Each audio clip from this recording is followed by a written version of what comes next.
来，我们主要看一下这一块的问题出在哪里。其实现在啊，可以看到这块深灰色的零件在里边是可以抽拉的，但是你不要抽拉的太深，因为下边这里就是那个锯牙状的，比较容易危险的地方。这一块其实现在抽起来就有很生涩的阻尼感。打开以后，我们就会发现深灰色的这个零件跟边缘这个薄薄的板子这个位置，抽插起来是非常的难受的。但是拉到这一块的时候，中间因为有空层，就又会很松。但再往下拉，这个时候就刮齿牙了，刮掉这些齿牙，掰断的主要是这些位置了。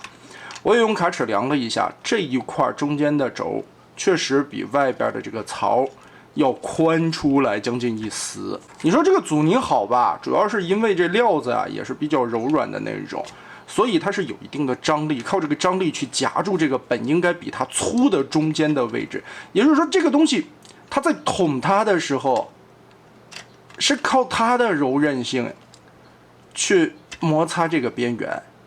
本身来说这没什么问题啊，这样做会很紧实。但是呢，问题出在哪里？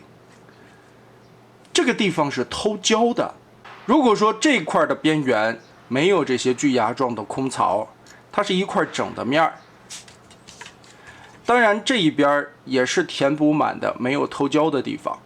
那这个面对面的摩擦，再靠这个比它大了1丝的这个紧实程度，稍微抹点润滑油，这一块没有什么太大的问题，对吧？抽插起来也会很舒适嘛，而且还有一些紧实的这种阻尼感。但问题是现在就因为偷了这些胶，等于是用这2块上下的边缘在刮这个片儿，是这样的一种感觉。你看很容易就落进去了，但在这个过程中你再想掰的时候，就会把这一块的边缘刮断了。哎，这个不亚于接龙的逆鳞啊，这种感觉去硬往上卡。现在我看网上面有一些出配件包的，它索性把这一块的锯牙空槽全部给你堵了起来，这一块也塞满了。那这是解决办法之一。还有一种解决办法，如果你不想买配件包呢，告诉你一个最简便的方法，把它打磨掉，磨左右各磨半丝，其实挺考验手工的啊。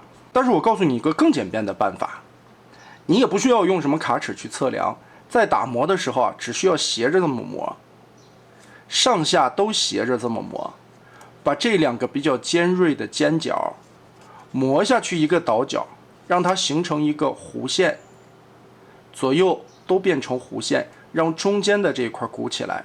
打磨的时候还是要把这块零件先摘下来，磨就顺着这样的角度去磨斜坡，稍微的打磨几下以后，在这个地方来回的试一试，别打磨的太松了，磨多了就得不偿失了。然后你需要做什么呢？把这8个角磨圆了，就这样磨几个角就行了。削完了这些角，再试一下，很舒适了。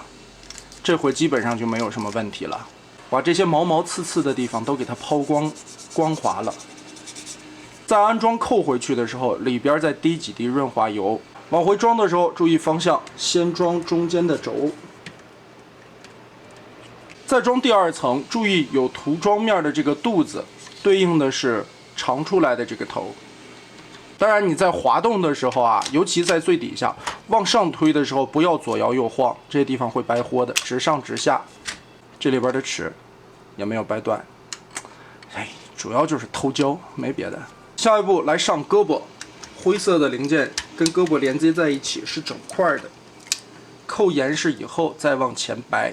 其实吧，这个红色的件儿根部这里还是挺纤细的啊，这一块看似其实这一块有肉啊，带了一个斜坡，但是中间这里不连接，是空着的，还是小心一点吧。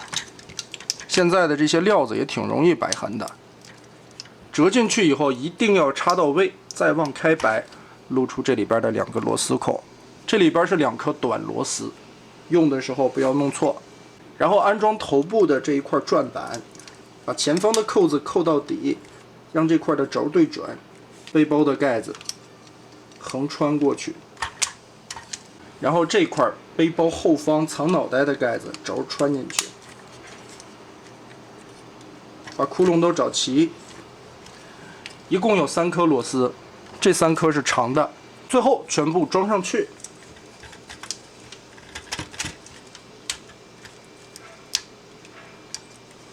搞定。